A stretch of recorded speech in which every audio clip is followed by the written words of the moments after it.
ये NCERT class 8 history का chapter 6 है, जिसका टाइटल है civilising the native, educating the nation.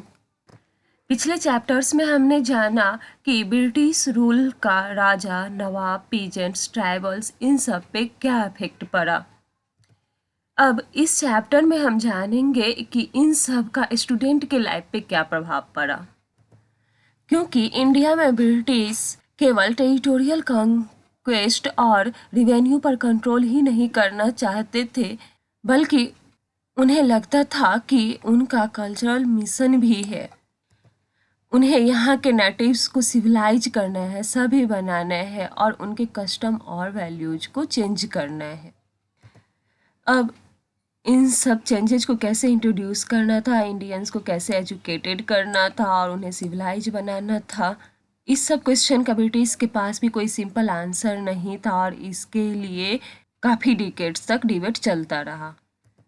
अब है how the British Sao education.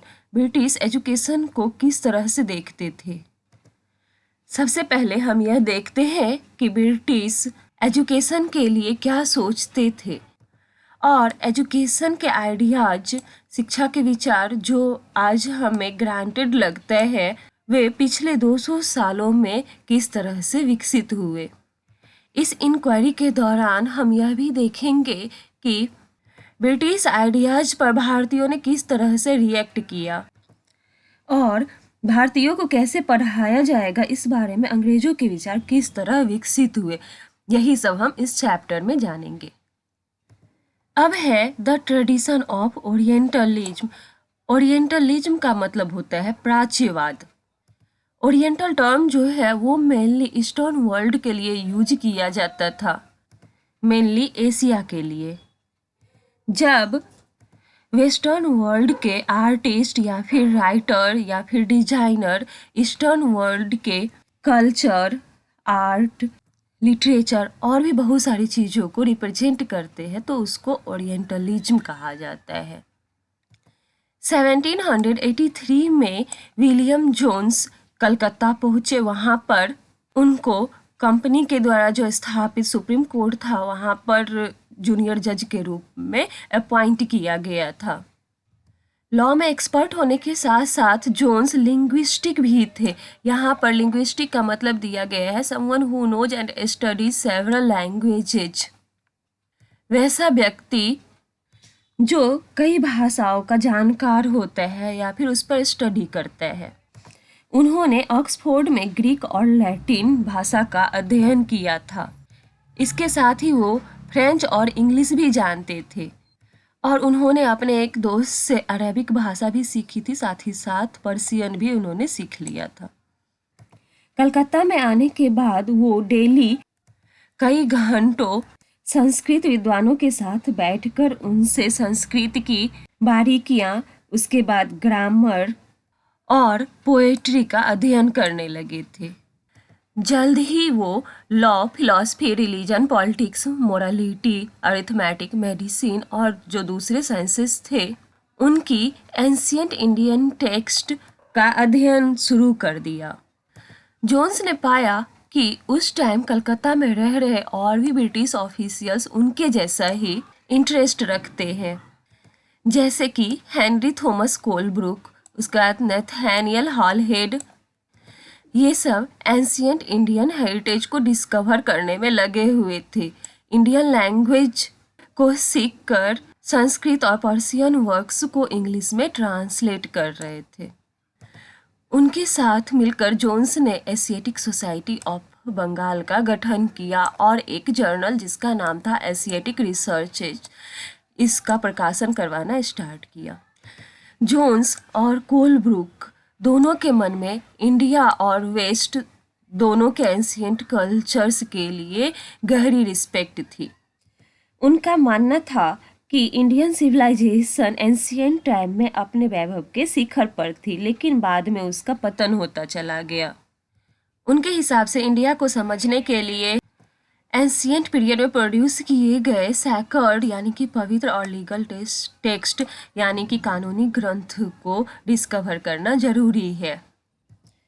उनका मानना था कि केवल इन्हीं टेक्स्ट के जरिए हिंदुओं और मुसलमानों के असली विचारों और कानूनों को समझा जा सकता है, और इन टेक्स्ट के फिर से स्टडी करने से ही इंडिया में फ्यूचर डेवलपमेंट का बेसिस तैयार हो सकता है, आधार पैदा हो सकता है।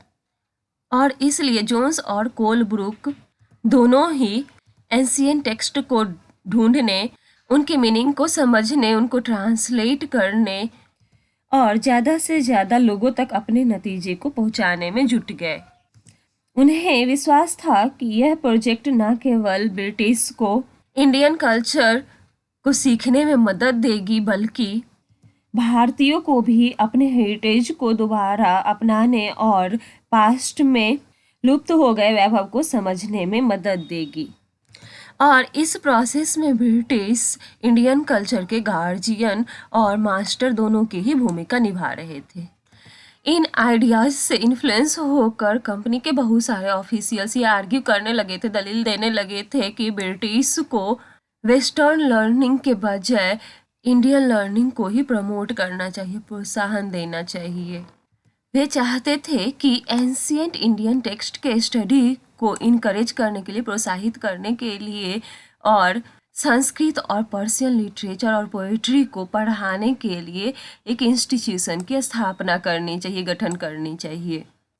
इन ऑफिशियल्स का ये भी मानना था कि हिंदू और मुसलमान दोनों को वही पढ़ाया जाना चाहिए जिससे वे पहले से ही फैमिलियर है, परिचित है, और जिसे वे महत्व देते हैं। उन्हें ऐसे सब्जेक्ट्स नहीं पढ़ाया जाना चाहिए जो उनके लिए एलियन है, मतलब जिससे वो अनजान है। उनकी राय में ब्रिटिश केवल तभी नेटिव्स के हार्ट में अपना जगह बना सकती है, और केवल तभी एलियन रूलर्स अपने सब्जेक्ट से, अपनी प्रजा से रिस्पेक्ट की उम्मीद कर सकते हैं। और इस बात को ध्यान में रखते हुए 1781 में कलकत्ता में मदरसा खोला गया ताकि अरेबिक, पर्शियन और इस्लामिक लॉ की पढ़ाई को प्रमोट किया जा सके। और 1791 में बनारस में हिंदू कॉलेज इस्टेब्लिश किया गया ताकि एंशियंट संस्कृत टेक्स्ट के स्टडी को प्रोत्साहित किया जा सके, जिससे देश का शासन चलाने में मदद मिले। यहाँ पर वारन हेस्टिंग का मॉन्यूमेंट बनाया गया है रिचर्ड वेस्टमकोट के द्वारा 1830 में। अब ये कलकत्ता के विक्टोरिया मेमोरियल में रखा गया है। इस इमेज से पता चलता है कि इंडिया में ब्रिटिश पावर को लेकर ओरिएंटलिस्ट जो थे वो क्या सोचते थे। यहाँ पर सबसे ऊपर जो है वो हेस्टिंग्स का फिगर बना हुआ है जो कि ओरिएंटलिस्ट के सपोर्टर थे, और इधर एक साइड पंडित है, दूसरी तरफ मुंशी है।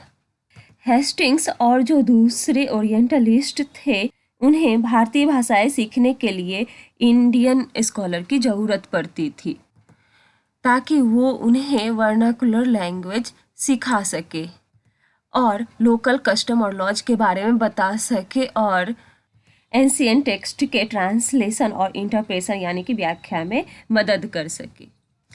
हेस्टिंग्स ने कलकत्ता मदरसा स्थापित करने के लिए इनिशिएटिव लिया। उनका मानना था कि देश के एंशियंट कस्टम्स यानी कि प्राचीन रीति रिवाज और यहाँ का ओरिएंटल लर्निंग यानी कि यहाँ की ज्ञान संपदा ही भारत में ब्रिटिश शासन के आधार होनी चाहिए। लेकिन कंपनी के सारे ऑफिशियल्स इन विचारों से सहमत नहीं थे। इनमें से बहुत सारे ओरिएंटलिस्ट का क्रिटिसिज्म करते थे, कटु आलोचक भी थे। यहाँ पर ओरिएंटलिस्ट टर्म का मीनिंग दिया गया है those with scholarly knowledge of the language and culture of Asia, वैसे लोग जो एशिया की लैंग्वेज और कल्चर के बारे में काफ़ी नॉलेज रखते हैं। अब है Munshi, a person who can read, right and teach Persian, ऐसा व्यक्ति जो पर्शियन पढ़ना, लिखना और पढ़ाना जानता हो। अब है vernacular, a term generally used to refer to a local language और dialect as distinct from what is seen as the standard language. यह टर्म आमतौर पर स्टैंडर्ड लैंग्वेज से अलग लोकल लैंग्वेज या फिर डायलेक्ट के लिए यूज किया जाता है। इंडिया जैसे कॉलोनियल कंट्रीज में ब्रिटिश इस टर्म का यूज डेली बोली जाने वाली लोकल लैंग्वेज और इंपेरियल मास्टर का जो लैंग्वेज था इंग्लिश, इन दोनों के बीच में डिफरेंस को मार्क करने के लिए इस शब्द का यूज करते थे। अब है grave errors of the East. वैसे ऑफिशियल्स जो ओरिएंटलिस्ट का क्रिटिसिज्म करते थे, उनके अगेंस्ट थे, उनका क्या विचार था, उनका क्या मानना था, इसके बारे में हम अगले वीडियो में जानेंगे।